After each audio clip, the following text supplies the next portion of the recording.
வணக்கம்.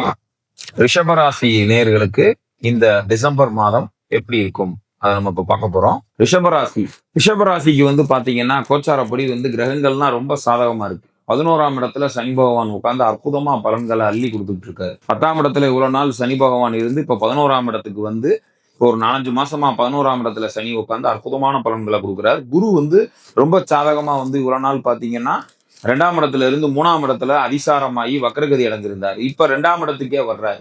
6ஆம் தேதி 2ஆம் இடத்துக்கே வக்ரகதி அடைகிறாரு. வக்கரமா இருந்தா கூட உங்களுக்கு ரிஷபராசியை பொறுத்தளவு குரு வக்கரம் பெறுறது நல்லதுதான். ஏன்னா ரிஷபராசிக்கு அவயோகமா குரு வருவார், அவயோகரா வருவார் குரு. அதனால அவர் வக்கரம் பெறுறதுனால ஒன்றும் மைனஸ் இல்லை. கண்டிப்பா ரிஷபராசிக்காரவங்களுக்கு இந்த மாசம் ஒரு நல்ல மாசமா தான் இருக்கும். அதுல எந்த சந்தேகமும் இல்லை.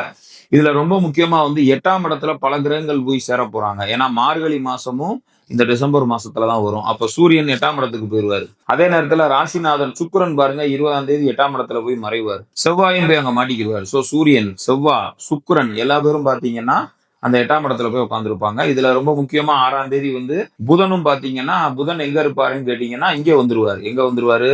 துலாம்ல இருக்கிற புதன் 7ஆம் இடமான விருச்சகத்துக்கு வந்துருவார். சோ புதன் ஒருத்தர் தான் ராசியை பார்ப்பாரு. சோ புதன் ராசியை பார்க்கறது ரொம்ப ரொம்ப நல்லது. புதன் ரிஷப ராசியை பொறுத்தளவு யோகாதிபதி, ராஜ யோகாதிபதியான புதன் ராசியை பார்க்கறது ரொம்ப ரொம்ப நல்லது.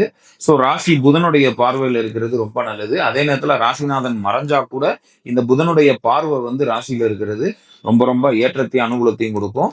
அதிர்ஷ்ட வாய்ப்புகளை உங்களுக்கு தேடி கொடுக்கும். ரிஷப ராசிக்கு குருவும் நல்ல இடத்துல இருக்கிறார். புதன் ராசியை பார்க்கறது ஒரு சிறப்பு. 8ஆம் இடத்துல பல கிரகங்கள் போய் சேர்ந்திருந்தாலும் ரொம்ப ஃபேவரபுளான இடத்துல சனி பகவான் இருக்கிறது ரொம்ப ரொம்ப சிறப்பு. மிக முக்கியமா பாத்தீங்கன்னா ராகு கேதுக்கள் 4-10 இருக்கிறதுனால வேலை ரீதியா உத்தியோக ரீதியா சில ட்ரபிள்ஸ் இருந்தா கூட அதை அந்த 11ஆம் இடத்துல இருக்கிற சனி சமாளிச்சிருவார். அதனால கவலைப்பட வேண்டாம். ராகு 10ல இருக்கிறாரு, 4ல கேது இருக்குன்னுலாம் கவலைப்பட வேண்டாம். கேந்திரத்துல 10ல பாம்பாவது பாவியாவது இருக்கணும் அப்படின்னு ஜோதிட சாஸ்திரத்துல சொல்லப்பட்டது. அதனால 10ஆம் இடத்துல ஒரு பாவ கிரகம் இருப்பதனால ஒன்றும் தப்பு இல்லை. அந்த ராகு எப்படி பலன் தருவாருன்னா அந்த சனியினுடைய இருப்புக்கு ஏற்பதான் பலன் தருவார். சனி நல்லா இருக்கிறாரே, அப்ப ராகு ஏன் 10ல உட்காந்து கெடுக்க போறாரு? நல்ல பலன்களை தான் அவர் தருவார், அதுல சந்தேகம் இல்லை. அதனால ரிஷபராசிக்காரவங்க வழிபட வேண்டிய தெய்வம் இந்த மாசம் பாத்தீங்கன்னா மகாலட்சுமி வழிபாடு மற்றும் பெருமாள், மகாலட்சுமி, ஆண்டாள் இவங்களை வழிபடுறது ரொம்ப சிறப்பு. ரொம்ப வசதி படைச்சவங்களா இருக்கும். நாங்க திருப்பதி கூட போக தயாரா இருக்கோம்னா தாராளமா திருப்பதி போகலாம், ஸ்ரீரங்கம் போகலாம், அல்லது வீட்டுக்கு அருகாமையில இருக்கிற பெருமாள் ஆலயத்துல இருக்க பெருமாள், மகாலட்சுமி, ஆண்டாளுக்கு ஒரு தரிசனம் செய்யலாம்.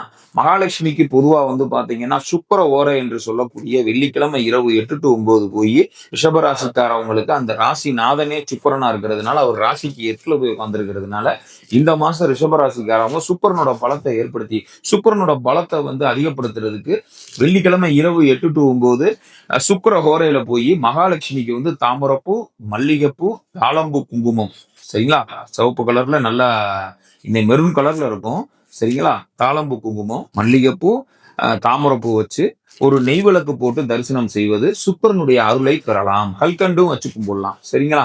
பெருமாளுக்கு துளசி மாலை இட்டு அவருக்கு ஒரு நெய் தீபம், ஆண்டாளுக்கு தாமரப்பூ, மல்லிகைப்பூ, தாளம்பூ, குங்குமம் வச்சு ஒரு தீபம் போட்டு தரிசனம் செய்து வருவது காலச்சிறப்பு.